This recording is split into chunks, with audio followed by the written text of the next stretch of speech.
Hi friends, ಎಲ್ಲರಿಗೂ ನಮಸ್ಕಾರ. ನಾನೊಂದು ಬಾಯಲ್ಲಿಟ್ಟರೆ ಕರಗುವಂಥ ಒಳ್ಳೆ ಹೆಸರುಬೇಳೆ ಸ್ವೀಟ್ ಮಾಡಿದ್ದೀನಿ. ನಿಮಗೆ ಇಷ್ಟ ಆಗ್ತದೆ, ನೀವು ಸಹ ಟ್ರೈ ಮಾಡಿ. ತುಂಬ ಚೆನ್ನಾಗಿರ್ತದೆ. ನಾವು ಎಷ್ಟು ದಿನ ಇಟ್ಟರು ಸಹ ಹಾಳಾಗೋದಿಲ್ಲ. ಅಷ್ಟು ಸೇಫ್ಟಿಯಾಗಿ ನಾವು ಸೇವ್ ಮಾಡಿಕೊಂಡ್ರೆ ತುಂಬ ರುಚಿಯಾಗಿ ಮಕ್ಕಳಿಂದ ಚಿಕ್ಕವರು ದೊಡ್ಡವರು ಎಲ್ಲರೂ ಸಹ ಇಷ್ಟಪಟ್ಟು ತಿನ್ನುವಂಥ ಹೆಸರುಬೇಳೆ ಸ್ವೀಟ್ ಮಾಡಿದ್ದೀನಿ.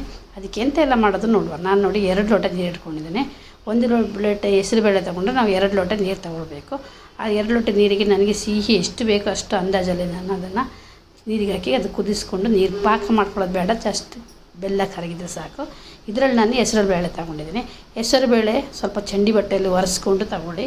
ಇಲ್ಲ ತೊಳೆದು ಹೊರಗೆ ನಾವು ಬಿಸಿಲಲ್ಲಿ ಒಣಗಿಸ್ಕೊಂಡ್ರೂ ಆಗ್ತದೆ. ಇಲ್ಲಾಂದರೆ ಒಂದು ಬಟ್ಟೆಯಲ್ಲಿ ಚೆಂದ ಮಾಡಿ ಒರೆಸ್ಕೊಂಡಾದರೂ ಸಹ ಆಗ್ತದೆ.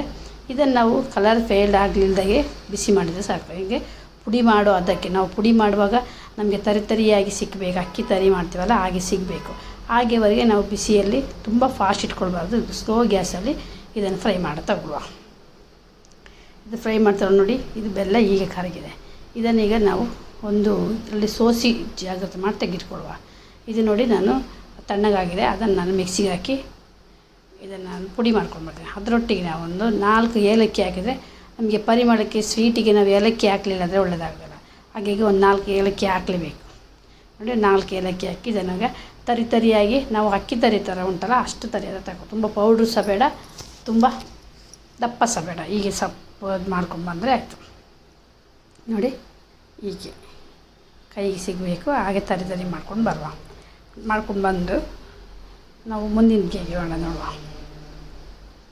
ನಾನೊಂದು ಸ್ವಲ್ಪ ನಾವು ಗೋಡಂಬಿ ಮತ್ತು ದ್ರಾಕ್ಷಿ ತಗೊಂಡಿದ್ದೀನಿ. ನಿಮಗೆ ಬೇಕಾದರೆ ಬಾದಾಮು, ನೀವು ಯಾವ ಡ್ರೈ ಫುಡ್ ಇಷ್ಟಪಡ್ತೀರೋ ಅದನ್ನು ಹಾಕ್ಕೊಳ್ವ. ಇದನ್ನು ಒಳ್ಳೆ ಮಾಡಿ ಒಂದು 2 ಸ್ಪೂನ್ ತುಪ್ಪ ಹಾಕಿ ಚೆಂದ ಮಾಡಿ ಫ್ರೈ ಮಾಡಿ ತಗೊಳ್ಳುವ. ನಮಗೆ ಗೋಡಂಬಿ ಗೋಲ್ಡನ್ ಕಲರ್ ಬರಬೇಕು. ದ್ರಾಕ್ಷಿ ಸ್ವಲ್ಪ ಬಿಸಿ ಆದರೆ ಸಾಕು. ದ್ರಾಕ್ಷಿ ಎಲ್ಲ ಬಿಸಿ ಆದ ನಂತರ ತಗೊಂಡ್ಬಿಡುವ. ಅದು ಕಪ್ಪಾಗಿಬಿಟ್ಟು ಟೇಸ್ಟ್ ಆಗೋದಿಲ್ಲ. ಗೋಡಂಬಿ ಮಾತ್ರ ನಾವು ಇದು ಗೋಲ್ಡನ್ ಕಲರ್ ಆಗಿ ಬೇಯಿಸ್ಕೊಂಡು ತೆಗೆಯುವ. ಅದು ಆಗಲಿಲ್ಲ ಅಂದರೆ ಅದು ಒಳ್ಳೆಯದಾಗ್ತಲ್ಲ. ಹಾಗಾಗಿ ಇದೆಲ್ಲ ದ್ರಾಕ್ಷಿ ಎಲ್ಲ ಇದಾಗಿದೆ. ಅದು ತೆಗೆದು ಗೋಡಂಬಿ ಒಂದು ಫ್ರೈ ಮಾಡಿ ತಗೊಳ್ತಾ ಇದ್ದೇನೆ ನೋಡಿ.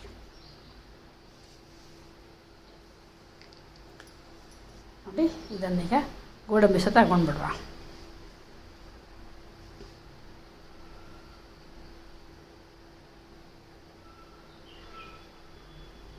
ಈಗ ತೆಗೆದಾಯಿತು. ಇದೇ ಬಾಣಲೆಗೆ ನಾನು 4 ಟೇಬಲ್ ಸ್ಪೂನು ಇದು ತಗೊಂಡಿದ್ದೀನಿ. ಇಂಥ ಬೊಂಬೈ ಸಜ್ಜಿಗೆ ಬೊಂಬೈ ರವೆ ಅಂತ ಅದನ್ನು ತಗೊಂಡು ತುಪ್ಪದಲ್ಲೇ ಒಳ್ಳೆ ಫ್ರೈ ಮಾಡ್ಕೊಳ್ಬೇಕು. ಅದು ಕಲರ್ ಚೇಂಜ್ ಆಗಬಾರ್ದು. ತುಪ್ಪದಲ್ಲೇ ಬೇಯಬೇಕದು ಚೆಂದ ಮಾಡಿ. ಅದು ಬೇಯುವಾಗ ಒಂದು 2-3 ಸೆಕೆಂಡ್ ಅದು ಬೇಯಿಸ್ಕೊಂಡ್ರೆ ಸಾಕು ನೋಡಿ. ಈ ಥರ ನೋಡಿ ಹೇಗೆ ಇದಾಗಿದೆ. ತುಪ್ಪದಲ್ಲಿ ಹಾಗೆ ಕಲರ್ ಚೆಂದ ಮಾಡಿ ಬೆಂದಿದೆ. ಆ ಬೇಯುವಾಗ ನಾವು ಇದನ್ನು ಇದಿಟ್ಕೊಂಡಿದ್ದೀವಿ ನೋಡಿ, ಬೆಲ್ಲದ ಪಾಕ.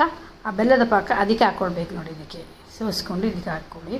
ಅಂದಾಜು ನಾನು 2 ಲೋಟ ತೊಗೊಂಡಿದ್ದೀನಿ ಅಷ್ಟೇ. ನೀವು ಸಹ ತಗೊಳ್ಳಿ. ಅದು ಜಾಸ್ತಿ ಕಮ್ಮಿ ಮಾಡ್ಕೊಳ್ಳಿಕ್ಕಿಲ್ಲ. ಜಾಸ್ತಿ ಆದರೆ ಚಿಂತೆ ಇಲ್ಲ, ಕಮ್ಮಿ ಮಾಡ್ಕೊಳ್ಳಿಕ್ಕಿಲ್ಲ. ಇದನ್ನು ಚೆಂದ ಮಾಡಿ ಈಗ ಸಜ್ಜಿಗೆಯಲ್ಲೇ ಸರಿ ಬೇಯಿಸಬೇಕು.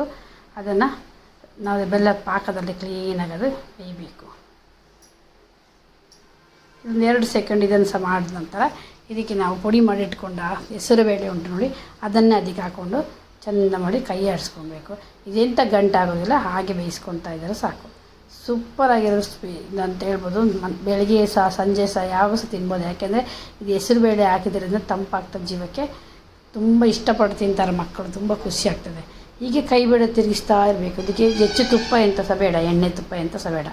ಈಸಿಯಲ್ಲಿ ಮಾಡ್ಕೊಳ್ಳೋಂಥ ಸ್ವೀಟ್ ನೋಡಿ. ಈಗ ತಿರುಗ್ತದೆ, ಎಣ್ಣೆ ಎಲ್ಲ ಬಿಟ್ಕೊಂಡು ಬರ್ತದೆ ನೋಡಿ. ನೋಡಿ ಎಣ್ಣೆ ಎಲ್ಲ ಬಿಟ್ಕೊಂಡ್ಬಂದು ಬೆಂದಿದೆ. ನಾವು ಮುಟ್ಟುವಾಗ ನಮಗೆ ಕೈಗೆ ಅಂಟ್ಕೊಳ್ಬಾರ್ದು. ಇದು ಹಾಗೆ ರೆಡಿ ಆಗಬೇಕು ನೋಡಿ. ಈಗ ಬೆಂದಿದೆ.